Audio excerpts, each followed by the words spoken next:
दोस्तों, कुछ कारणों की वजह से चैनल के पुराने सभी वीडियो को अनलिस्टेड कर दिया गया है और अब जो भी नया वीडियो आएगा उसे भी एक दिन बाद अनलिस्टेड कर दिया जाएगा।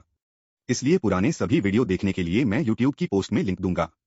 आप सभी उस लिंक पर क्लिक करके वीडियो देख सकते हैं। साथ ही टेलीग्राम चैनल पर भी लिंक दिया जाएगा और इस वीडियो के डिस्क्रिप्शन में भी लिंक मिल जाएगा।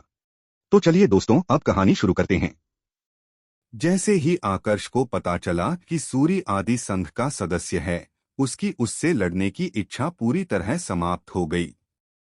यदि वे लड़ते तो भले ही सूरी उसे हरा न पाता, फिर भी काल सर्पजाल की दृष्टि में सूरी का कार्य पूर्ण माना जाता, क्योंकि उसने आकर्ष की शक्ति को परखा होता। और यदि सूरी उसे हरा देता या बराबरी पर आ जाता तो उसका पुरस्कार और भी अधिक होता। इन सब कारणों की वजह से आकर्ष ने सूरी की चुनौती को ठुकरा दिया। वह नहीं चाहता था कि वो दूसरों का प्यादा बने।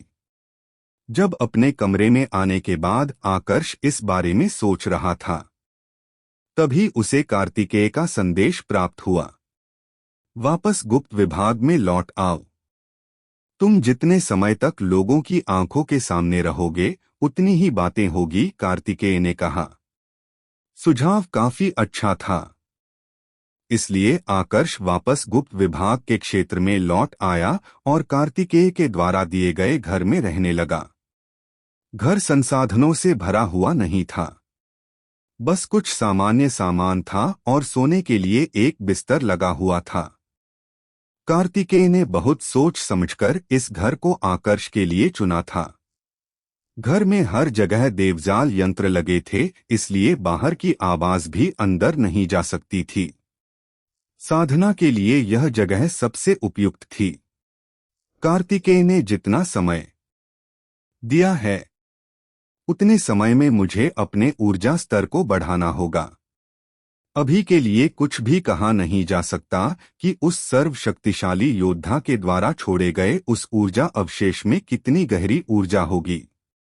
बेहतर यही रहेगा कि मैं उससे ज्यादा उम्मीदें ना लगाऊं, आकर्ष ने अपने आप से कहा और फिर बिस्तर पर पद्मासन की स्थिति में बैठकर गहरी साधना में चला गया।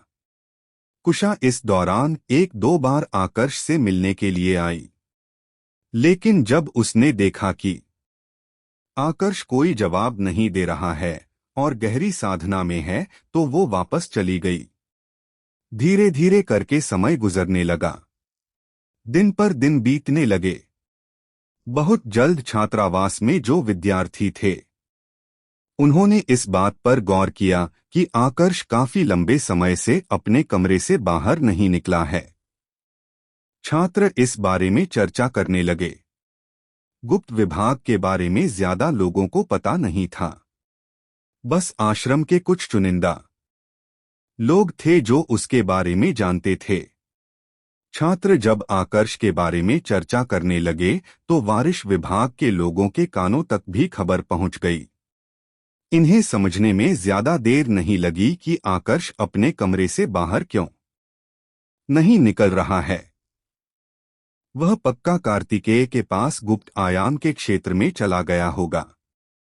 पूरी संभावना है कि उसने कार्तिकेय को इस बारे में बता दिया होगा और अब तक कार्तिकेय को हम पर शक हो चुका होगा।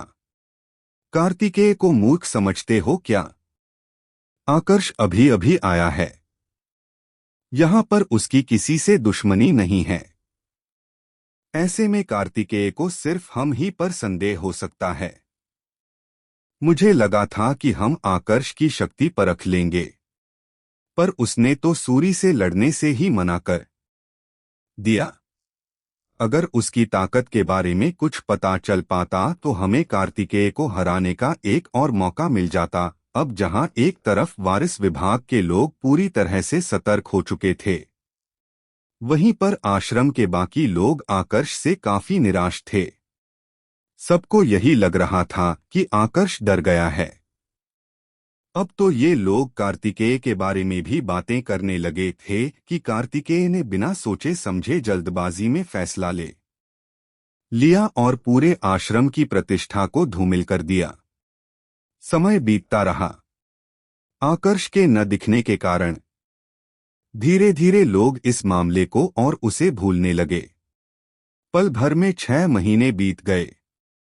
गुप्त विभाग के स्वतंत्र आयाम में चुपचाप साधना में लीन आकर्ष ने अचानक आंखें खोलीं। उसके शरीर से दिव्य ऊर्जा का एक शक्तिशाली विस्फोट हुआ और उसकी आंखें एक तेज प्रकाश से जल उठीं। अगले ही पल उसने हाथों को हवा में घड़ी की दिशा में घुमाया और अपनी संपूर्ण दिव्य ऊर्जा को वापस खींच लिया। लंबे समय बाद आज उसके ऊर्जा स्तर में एक हल्की सी वृद्धि हुई। यह ऊर्जा इतनी प्रचंड थी कि उसके शरीर से तुरंत बाहर फैलने लगी। यह तो उसने सही समय पर इसको नियंत्रित कर लिया, वरना पूरा का पूरा घर नष्ट हो जाता। आकर्ष ने अभी खुद को संभाला ही था कि तभी बाहर से एक व्याकुलता से भरी आवाज सुनाई दी। छोटे भाई आकर्ष, क्या सब ठीक है? आकर्ष ने तुरंत पहचान लिया कि आवाज किसकी है। यह कुशा थी। मैं ठीक हूं, बस मेरे ऊर्जा स्तर में हल्की वृद्धि हुई है। यह उसी का प्रभाव था, आकर्ष ने घर के अंदर से ही जवाब दिया। जिस समय पर यह वृद्धि हुई, ठीक उसी समय पर खड्ग देवतल के सम्राट के महल में बैंग अचानक से एक जोर का धमाका हुआ और पूरा का पूरा महल कांपने लगा। देखते ही देखते पूरा महल दरारों से भर गया और कुछ क्षणों के पश्चात सुंदर सा दिखने वाला यह महल पूरी तरह खंडहर में परिवर्तित हो गया। इसी समय आकाश में एक लंबी चौड़ी कद काठी वाली आकृति प्रकट हुई, जिसने पूरे काले रंग के वस्त्र पहने थे। उसके शरीर के चारों ओर शक्तिशाली दिव्य ऊर्जा घूम रही थी, जिस वजह से उसको स्पष्ट रूप से देख पाना मुश्किल हो रहा था। जब यह महल नष्ट हुआ, उस समय आकर्ष के समय के सिद्धांत वाला प्रतिरूप यहीं पर मौजूद था। महल पर आक्रमण होते ही वह एक ऊर्जा की तरंग में बदला और आसमान में आ गया। देव सम्राट मंडल के परम स्तर का देव ऊर्जा के प्रवाह को देखकर ही प्रतिरूप को समझ में आ गया कि सामने मौजूद योद्धा का ऊर्जा स्तर क्या है। तुम्हें अपने आप को छुपाने की जरूरत नहीं है। मैं जानता हूं कि तुम आदि संघ के सदस्य हो, प्रतिरूप ने ठंडी आवाज में कहा। उसके लिए अनुमान लगाना मुश्किल नहीं था। आखिरकार देव सम्राट मंडल के देवों में ऐसे ज्यादा लोग नहीं थे जिनसे उसकी दुश्मनी थी, और जितने भी उसके दुश्मन थे उनमें से सिर्फ एक ताकत ही ऐसी थी जिसको पता था कि वह कौन से देवतल से आया था। आदि संघ ने इसको लेकर कुछ समय पहले उसे धमकी भी दी थी। आदि संघ, लगता है तुम्हारी उनसे भी दुश्मनी है। वैसे मैं आदि संघ का सदस्य नहीं हूं। मैं तो यहां पर अपने पौते का बदला लेने आया हूं जिसे तुमने मार दिया था, काले रंग के वस्त्र पहने व्यक्ति ने एक भारी आवाज में कहा। उसकी आवाज भी थोड़ी अजीब थी, जैसे उसने जानबूझकर उसे भारी बनाया हो। स्पष्ट था कि वह अपनी पहचान छुपाने की कोशिश कर रहा था। अगर उसने सीधे शब्दों में अपनी बात कही होती तो शायद एक बार के लिए आकर्ष का संदेह समाप्त हो जाता। लेकिन जब उसने उसकी भारी आवाज सुनी, तब उसका संदेह पक्का हो गया।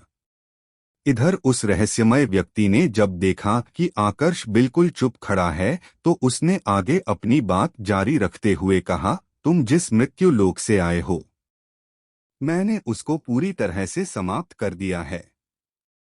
उस ग्रह को ही मिटा दिया है। अब बस तुम शेष रह गए हो। जब तुम्हें रास्ते से हटा दूंगा, तब जाकर मेरे कलेजे को ठंडक मिलेगी। यह सुनते ही आकर्ष के प्रतिरूप का रंग उड़ गया। तुमने पूरे एक मृत्यु लोक को नष्ट कर दिया। आकर्ष को यकीन नहीं हो रहा था कि आदि संघ ने एक छोटी सी बात के लिए इतने निर्दोष लोगों की जान ले ली थी। उसकी आंखें गुस्से से भर गई। बहुत लंबे समय बाद उसे इतना तेज गुस्सा आ रहा था। वैसे तो मृत्यु लोक को छोड़े हुए उसे काफी समय हो गया था, लेकिन वहां से उसकी बहुत सी यादें जुड़ी हुई थी। सब कुछ एक ही पल में समाप्त हो जाएगा, इसकी उसे उम्मीद नहीं थी। काले रंग के कपड़े पहने उस व्यक्ति ने अब देरी ना करते हुए अपनी दिव्य ऊर्जा को सक्रिय किया और आक्रमण कर दिया। आकर्ष समझ चुका था कि उसका प्रतिरूप इतने शक्तिशाली योद्धा का सामना नहीं कर पाएगा, इसलिए उसने बचाव करने की कोशिश भी नहीं की। जब उसका प्रतिरूप नष्ट होने वाला था, उससे पहले उसने उस योद्धा की तरफ देखा और एक कर्कश आवाज में कहा, मेरी तुम लोगों से कोई दुश्मनी नहीं थी, लेकिन तुम लोगों ने फिर भी मेरे अपनों को निशाना बनाया। तुम्हारे संघ को इसकी कीमत चुकानी होगी। तुम्हारे संघ को जड़ से नहीं मिटाया तो मेरा नाम भी आकर्ष सिंघानिया नहीं। बैंग। जैसे ही आकर्ष ने अपनी बात पूरी की, उसी समय दिव्य ऊर्जा का भयंकर प्रवाह उसके प्रतिरूप से आकर टकराया। एक ही झटके में उसका प्रतिरूप ऊर्जा के कणों में बिखरकर समाप्त हो गया। प्रतिरूप को समाप्त करने के बाद उस काले रंग के कपड़े पहने योद्धा ने महल में बाकी लोगों को ढूंढना शुरू किया, पर उसे वहां पर कोई भी नहीं मिला। सब लोग बहुत पहले ही महल छोड़कर जा चुके थे। किसी अज्ञात मृत्यु लोक की एक पर्वत श्रृंखला में वहां आकर्ष का एक और प्रतिरूप प्रकट हुआ। उसका चेहरा गुस्से से दहक रहा था। युवराज, सब ठीक तो है? ठीक इसी समय पर आकर्ष के इस प्रतिरूप को किसी का स्वर सुनाई दिया। यह वरिष्ठ शत्रुघ्न थे, सम्राट वेगवानस के सबसे विश्वासपात्र सहायक। आदि संघ ने अभी अभी महल पर आक्रमण किया है। सब कुछ समाप्त हो गया। पूरा महल तहस-नहस हो चुका है और मेरा प्रतिरूप भी नष्ट कर दिया गया है, आकर्ष ने जवाब दिया। इससे पहले आकर्ष ने विध्वंस यंत्र के जरिए अपने प्रतिरूप को निचले आयामों में भेजा था ताकि अपने परिवार और मित्रों को सुरक्षित स्थान पर भेज सके। परिवार के अलावा उसने अपने प्रिय मित्र कर्ण, प्रशांत और अन्य साथियों को भी सुरक्षित स्थान पर भेज दिया था। हालांकि कर्ण की उसे कोई खबर नहीं मिली थी। उसका प्रतिरूप जब कर्ण से मिलने गया था तो किसी को भी उसके बारे में जानकारी नहीं थी, जैसे वह पहले ही कहीं गायब हो गया था। प्रतिरूप ने कुछ दिन तक उसकी खोज की, लेकिन जब कोई सुराग नहीं मिला तो आकर्ष ने प्रतिरूप को वापस बुला लिया और बाकी लोगों की मदद के लिए भेज दिया। ऐसा नहीं था कि उसे कर्ण की चिंता नहीं थी। उसे चिंता थी, लेकिन उसे यह भी पता था कि कर्ण अपना ख्याल खुद रख सकता है। महल को तो हम दोबारा बना देंगे युवराज, लेकिन आदि संघ ने जो कुछ किया है उसके लिए उन्हें सबक सिखाना होगा, वरिष्ठ शत्रुघ्न ने हल्के गुस्से से भरे स्वर में कहा। अभी मेरे पास इतनी क्षमता नहीं है कि मैं उनका कुछ कर सकूं। आदि शून्य मंडल के देव है, जबकि मैं तो अभी तक देव सम्राट मंडल में भी प्रवेश नहीं कर पाया हूं। हमें कुछ समय तक इंतजार करना होगा, आकर्ष ने एक गहरी सांस लेते हुए कहा। फिर तो हमें सम्राट का भी इंतजार करना होगा, वरिष्ठ शत्रुघ्न ने गंभीर स्वर में कहा। मैं गुरुदेव से संपर्क करने की कोशिश कर रहा हूं।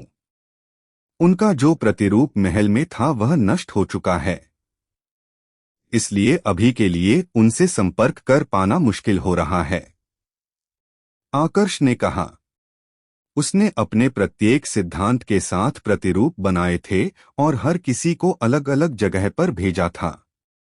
ऐसा ही एक प्रतिरूप एक अन्य मृत्यु लोक में आया हुआ था। यहाँ पर इस समय आधी रात का समय था। आकर्ष एक ऊंचे पर्वत शिखर के ऊपर शांत खड़ा था और सामने मौजूद तारों से भरे आसमान को देख रहा था। तभी एक आकृति वहां प्रकट हुई और कोमल स्वर में बोली, खुद पर इतना दबाव मत दो। यहाँ मौजूद सब लोग जानते हैं कि जो कुछ हुआ है उसमें तुम्हारी कोई गलती नहीं है। बाकी लोग क्या सोचते हैं इससे मुझे ज्यादा फर्क नहीं पड़ता। मैं जानता हूं कि यह लोग मुझे दोष नहीं देंगे, पर इसका मतलब यह नहीं है कि मैं भी खुद को निर्दोष समझ सकता हूं। उन लोगों ने तुम्हारे पूरे गुरुकुल को इसलिए खत्म किया क्योंकि तुम लोग मुझसे जुड़े थे। अगर मैं तुमसे दोबारा मिलने न आता तो हम दोनों के बारे में कम लोगों को पता चलता और आदि संघ तुम्हारे गुरुकुल पर कभी हमला न करता। आकर्ष ने उस आकृति की तरफ देखा और माफी के स्वर में कहा। उस स्त्री का चेहरा भले ही ठंडा था, लेकिन जब उसने आकर्ष को देखा उसकी आंखों में एक गहरी कोमलता थी। वह और कोई नहीं, व्योमिका थी। वही व्योमिका जिससे उसने वादा किया था कि वह 1000 साल बाद उससे मिलने आएगा। इस बार आदि संघ ने जब उसे धमकी दी तो उसने अपने एक प्रतिरूप को व्योमिका के पास भेज दिया और उसके सभी करीबियों को साथ लेकर उनके गुरुकुल से निकल गया। उसी के कुछ समय पश्चात आदि संघ के लोगों ने वहां पर आक्रमण किया और पूरे गुरुकुल को नष्ट कर दिया।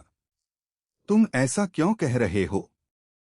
जो लोग तुम्हारे बचपन से लेकर अभी तक की हर बात जानते हैं, तुम्हें लगता है कि उन्हें इस बारे में पता नहीं था कि मैं तुमसे जुड़ी हुई हूं। सच कहूं तो मुझे खुशी है कि तुम वापस आए। अगर तुम नहीं होते तो हम सब मारे जाते। व्योमिका ने प्यार से अपना हाथ आगे बढ़ाया और आकर्ष के चेहरे को स्पर्श करते हुए कहा। व्योमिका जानती थी कि अगर आकर्ष न होता तो न केवल उसका गुरुकुल बल्कि वह खुद भी नहीं बचती। इतने समय बाद भी तुमने मुझे याद रखा, इसके लिए शुक्रिया, व्योमिका ने धीमे स्वर में कहा। देवशिला दिव्यतल के रुद्र आश्रम में कुशा के जाने के बाद आकर्ष ने फिर से अपनी आंखें खोली। उसके प्रतिरूपों ने क्या देखा था वो सब उसे याद था। आदि संघ गुस्से में अपने दांत पीसते हुए उसने अपने आप से कहा। यह नाम अब उसके दिमाग में छप चुका था। यह मामला यहीं खत्म नहीं होगा। गहरी सांस लेकर उसने कुछ देर तक इस पर विचार किया और फिर कार्तिकेय को संदेश भेजा। जो कुछ भी उसके साथ हुआ था उसने वो सब उन्हें बताया और फिर कहा, क्या आप मेरे साथ खड्ग देवतल चल सकते हैं? क्या तुम्हें पक्का यकीन है कि वे आदि संघ के लोग थे? कार्तिकेय ने गंभीर स्वर में पूछा।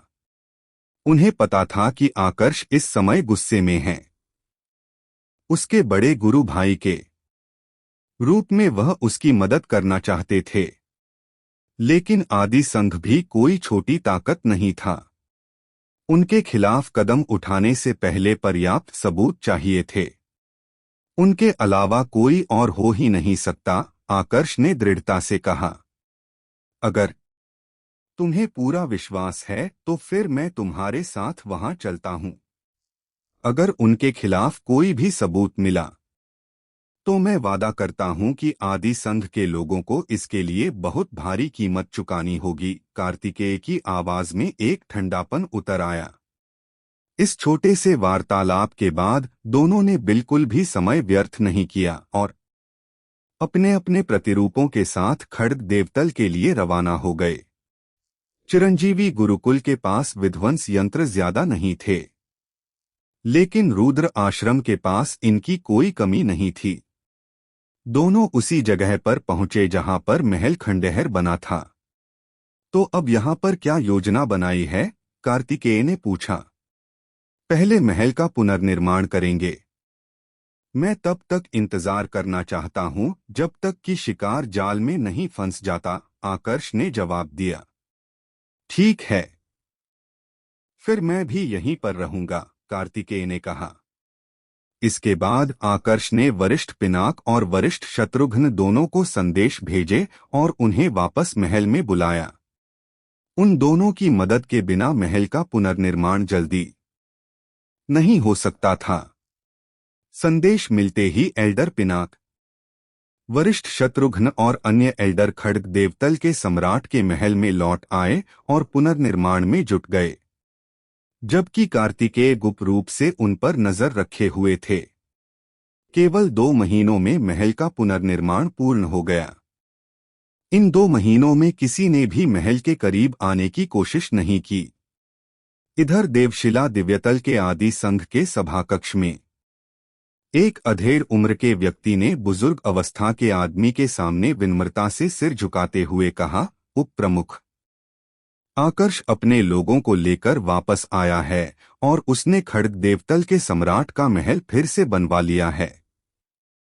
इस बार वह अपनी मौजूदगी छुपा भी नहीं रहा है। मुझे संदेह है कि यह एक जाल है, इसलिए मैंने हमारे लोगों को रोक दिया और उन्हें संघ में वापस बुला लिया है। बहुत अच्छा किया, बुजुर्ग अवस्था के आदमी ने धीरे से अपनी आंखें खोली और कुछ सोचते हुए कहा, तो अब आगे क्या करना है? वैसे देखा जाए तो हमें कार्तिकेय से डरने की जरूरत नहीं है। वह आपकी ताकत के आगे कुछ भी नहीं है। मेरे विचार से तो हमें अभी जाकर आकर्ष और कार्तिकेय दोनों का काम तमाम कर देना चाहिए, अधेड़ उम्र के व्यक्ति ने सुझाव दिया। लेकिन उसका यह सुझाव सुनकर बुजुर्ग अवस्था के आदमी के चेहरे पर गंभीरता उभर आई। इसीलिए आज तक तुम आगे नहीं बढ़ पाए। कार्तिकेय इतना ताकतवर नहीं है कि मैं उसे गंभीरता से लूं। मैं सिर्फ इसलिए चुप बैठा हूं क्योंकि अभी तक रुद्र आश्रम के उस बूढ़े ने कोई प्रतिक्रिया नहीं दी है। हम कार्तिकेय से लड़ सकते हैं, आकर्ष को भी मार सकते हैं। अगर उस बूढ़े को इस बारे में पता चला तो वह शांत नहीं बैठेगा और उसकी ताकत को देखते हुए हमारा संघ मेरे पक्ष में तो बिल्कुल भी खड़ा नहीं होगा, बुजुर्ग अवस्था के आदमी ने गंभीर आवाज में कहा। इस आवाज में हल्का डर भी था, जो अधेड़ उम्र का व्यक्ति पहली बार महसूस कर रहा था। आदि संघ रुद्र आश्रम से डरता नहीं था। दोनों ही आदि शून्य मंडल की ताकतें थीं, लेकिन इसका यह मतलब नहीं था कि वे किसी के सामने खुलेआम गलत काम के सबूत छोड़ सकते थे। रुद्र आश्रम को दुश्मन बनाना किसी के हित में नहीं था। रुद्र आश्रम आदि शून्य मंडल की ताकतों में कुछ विशेष था, क्योंकि यह अफवाह फैली हुई थी कि यह आश्रम किसी सर्वशक्तिशाली योद्धा के संरक्षण में है। यह अफवाह तब उठी थी जब रुद्र आश्रम 2 बार परम श्रेणी की ताकतों से टकराया और दोनों बार बिना किसी नुकसान के निकल गया। कुछ लोगों का तो यह भी कहना था कि उन परम श्रेणी की ताकतों के सर्वशक्तिशाली योद्धा स्वयं आश्रम में आए, फिर भी आश्रम का बाल भी बांका नहीं कर पाए। इसी के बाद से यह अफवाह और गहरी हो गई। आगे के कुछ महीने खड्ग देवतल के सम्राट के महल में शांतिपूर्ण गुजरे। आकर्ष भी गुप्त विभाग के स्वतंत्र आयाम में साधना में लगा रहा। और फिर एक दिन कार्तिकेय एक खुशखबरी लेकर आकर्ष के पास आए।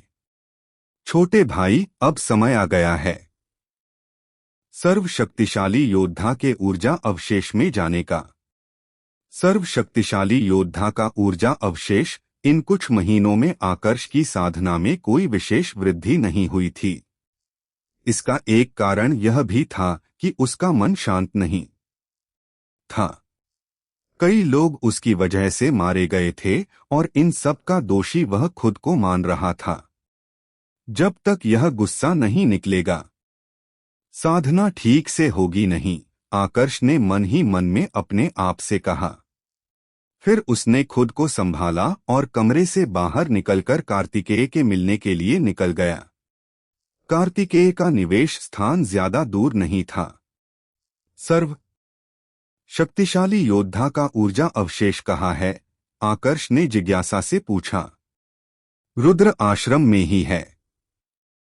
उसका अपना एक अलग आयाम है, जिसमें प्रवेश करने के लिए विशेष मंत्रों की जरूरत पड़ती है, कार्तिकेय ने मुस्कुराते हुए कहा। इसके बाद कार्तिकेय ने आकर्ष को अपने पीछे आने का इशारा किया और आसमान की तरफ उड़ गए। कुछ ही पलों के बाद दोनों काफी ऊंचाई पर आ चुके थे। इतनी ऊंचाई कि वहां से बादल भी नीचे दिख रहे थे। यहाँ पर कार्तिकेय ने अपने हाथों से आसमान में कुछ आकृतियां बनानी शुरू की और विशेष मंत्रों को दोहराने लगे।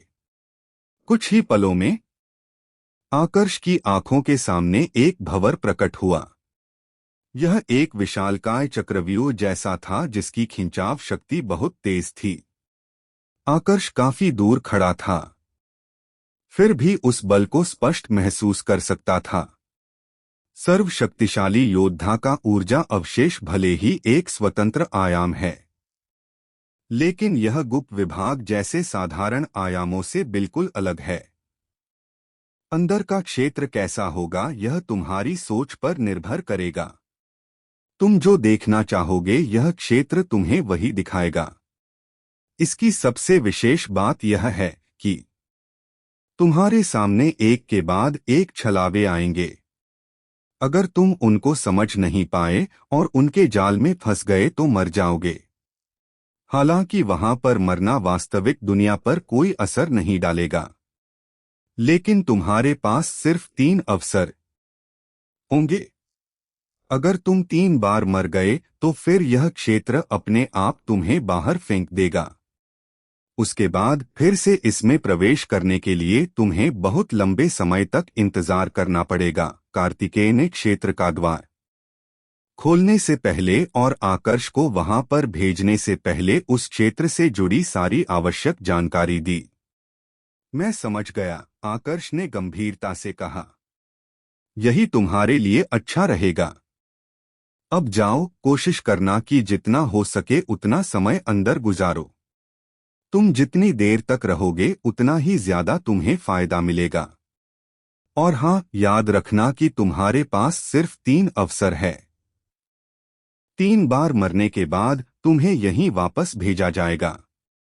मैं यहीं तुम्हारा इंतजार करूंगा। यह कहते हुए कार्तिकेय ने आकर्ष का जवाब सुने बिना ही जाने का इशारा किया।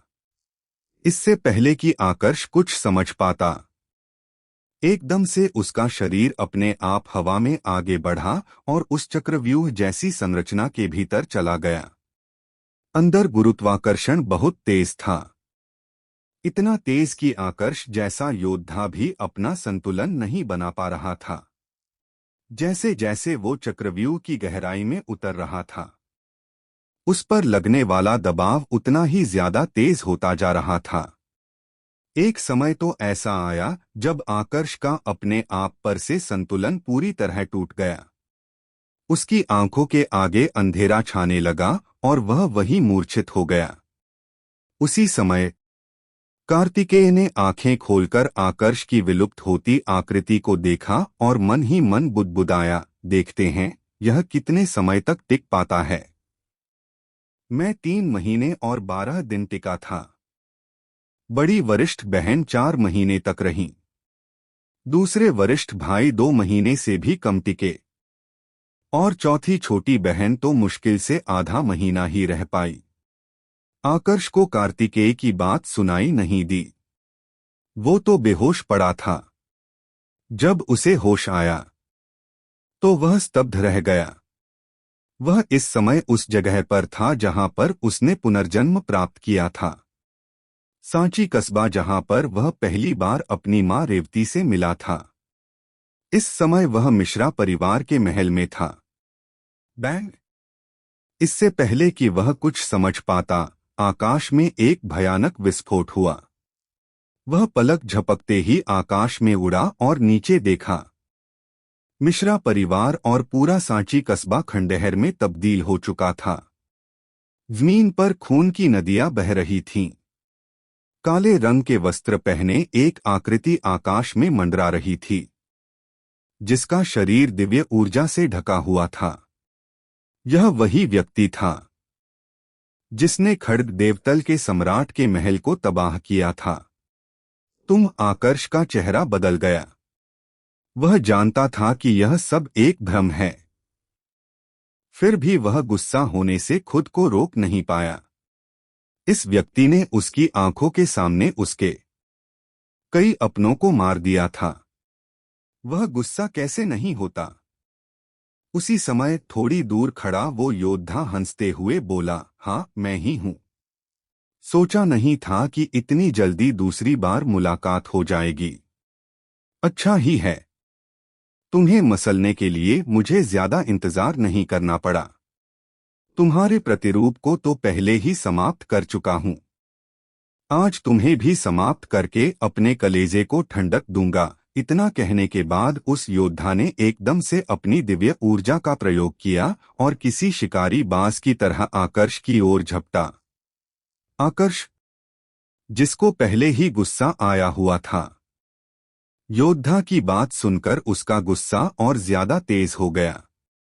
बिना सोचे समझे उसने भी आगे बढ़कर उस योद्धा से सीधा मुकाबला करने की कोशिश की।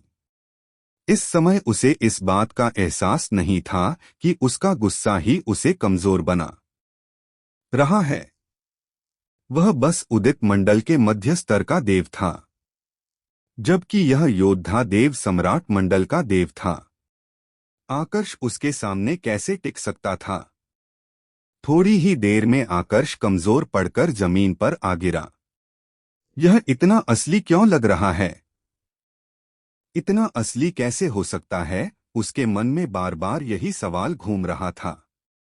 इधर वह योद्धा रुकने का नाम नहीं ले रहा था। अपनी शक्तियों का प्रयोग करते हुए उसने पूरे सांची शहर को हवा में उठा लिया और उसके बाद पूरे के पूरे शहर को आकर्ष के ऊपर गिराया। इस समय पर आकर्ष को ऐसा महसूस हो रहा था जैसे वह कोई साधारण इंसान बन चुका है, जिसका शरीर उसकी इच्छा से गति नहीं कर रहा है। यह सब कुछ वह क्षेत्र कर रहा था और आकर्ष उसके जाल में फंसता जा रहा था। देखते ही देखते पूरे शहर का मलबा उसके ऊपर आ गिरा। इसी के साथ आकर्ष की आंखें बंद हो गई।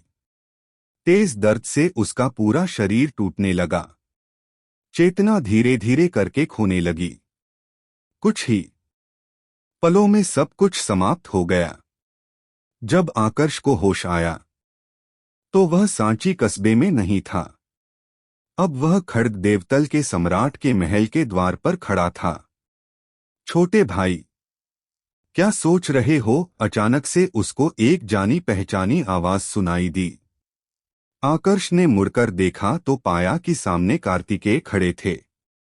आप यहाँ? आकर्ष एक पल के लिए जाल में फंस गया, पर अगले ही पल जैसे ही उसे एहसास हुआ कि वह कहाँ पर है, उसने अपनी स्थानांतरण तकनीक का प्रयोग किया और वहां से दूर चला गया। जब वह फिर प्रकट हुआ तो उसकी नजरें कार्तिकेय पर आकर केंद्रित हो गई। एक दिन भी नहीं बीता था और आकर्ष एक बार मर चुका था। मृत्यु के उस अंतिम क्षण में उसे यह बात समझ में आई कि उसका यहाँ पर आने का लक्ष्य क्या था। अगर उसकी भावनाएं उस पर इस तरह से हावी होने लगी तब तो वह खुद अपने आप के लिए सबसे बड़ा खतरा बन जाएगा। नहीं, मुझे अपने आप को शांत करना होगा, नहीं तो यह क्षेत्र मुझे अपने छलावे में हर बार मारता रहेगा। आकर्ष ने मन ही मन अपने आप से कहा। क्या हुआ आकर्ष? खड्ग देवतल के सम्राट के महल के द्वार के पास खड़े कार्तिकेय ने थोड़े गंभीर स्वर में पूछा। उनके बोलने का तरीका और स्वभाव सब कुछ वास्तविक लग रहा था। लेकिन आकर्ष इस बार जाल में नहीं फंसा। वह समझ गया था कि क्षेत्र फिर से उसे छलावे में फंसाने की कोशिश कर रहा है। एक पल रुककर उसने शांत मुस्कान के साथ कहा, कार्तिकेय भाई, मुझे कुछ काम है, मैं चलता हूं। इतना कहकर उसने वहां से निकलने की कोशिश की, लेकिन ठीक तभी आसमान में गर्जना होने लगी। अगले ही पल एक आकृति आसमान में दिखाई देने लगी।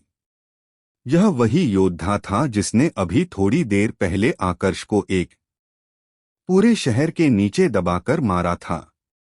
अगर यह भ्रम है तो ये क्षेत्र पक्का मेरी यादों का प्रयोग कर रहा है। इस हिसाब से कार्तिकेय शांत नहीं बैठे रहेंगे, आकर्ष ने मन ही मन सोचा।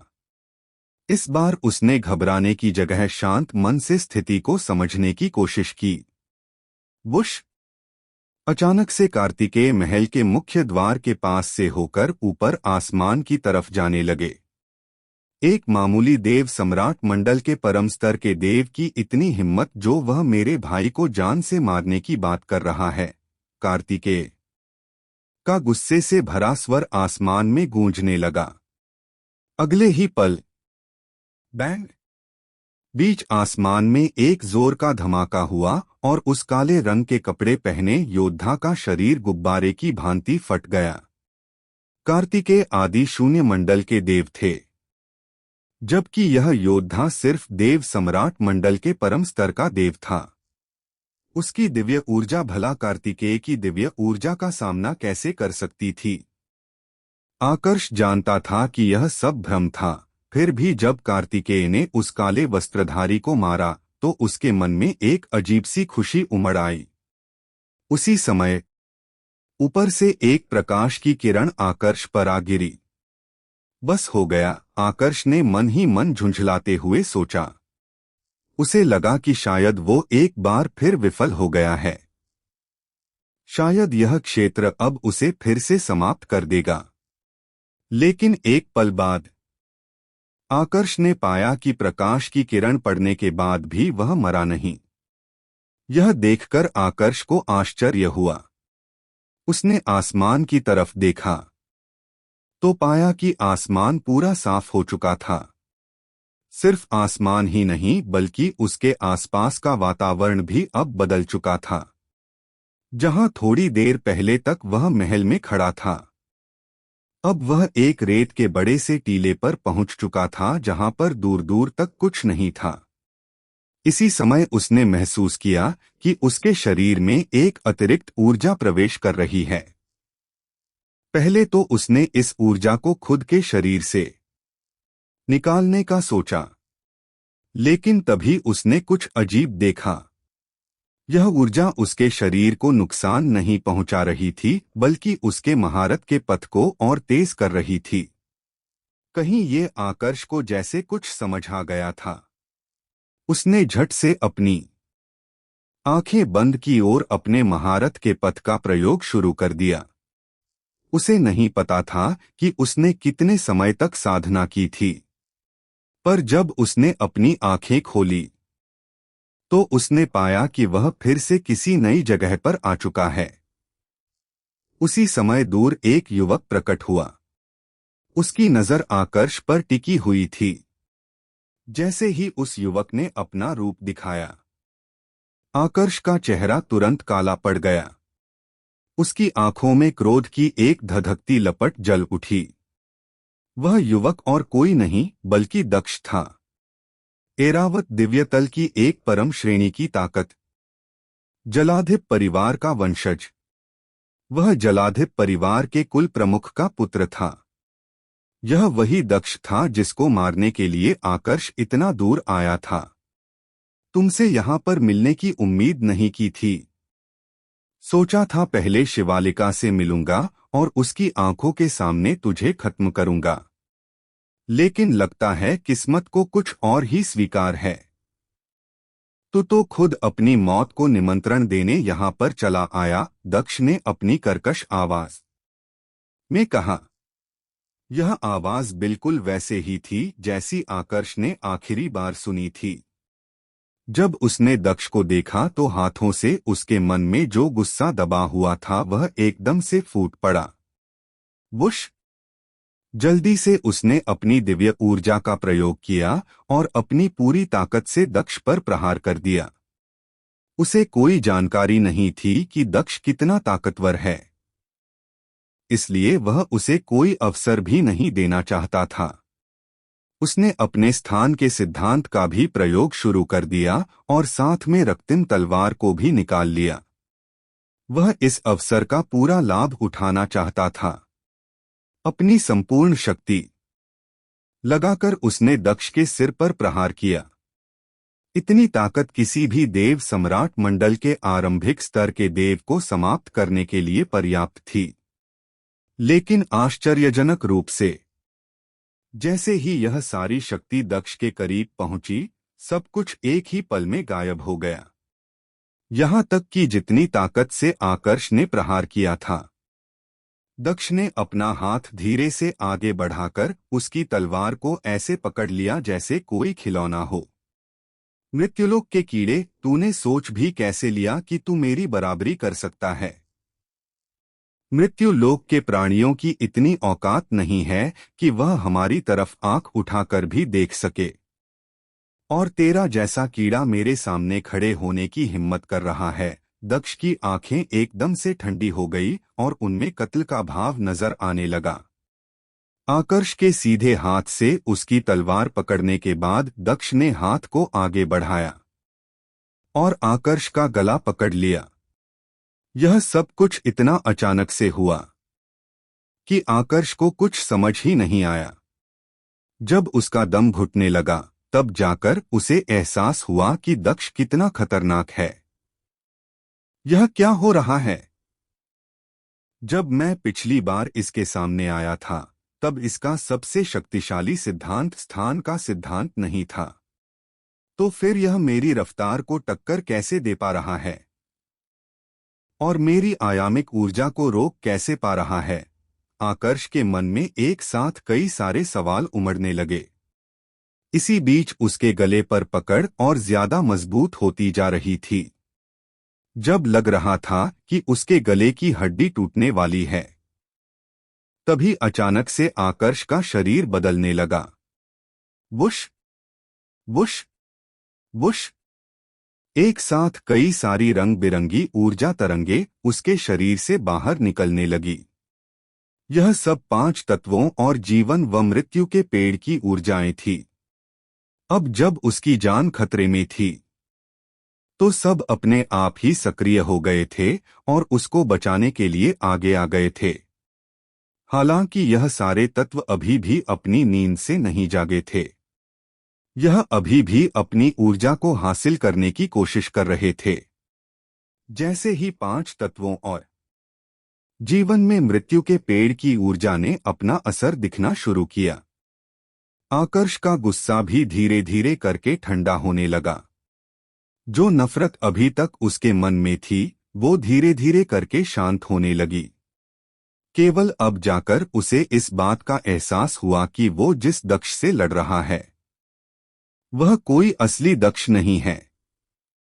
वह बस एक छलावा है जो इस क्षेत्र ने उसके दिमाग की यादों का प्रयोग करके बनाया है। यह बात समझ में आते ही उसने तुरंत दक्ष से अपने आप को दूर कर लिया। अजीब है, पहले वह योद्धा और अब यह दक्ष। यह क्षेत्र जानबूझकर मेरे उन दुश्मनों को मेरे सामने लेकर आ रहा है जिनको मैं जान से मारना चाहता हूं। क्या यह मेरी कोई परीक्षा लेने की कोशिश कर रहा है?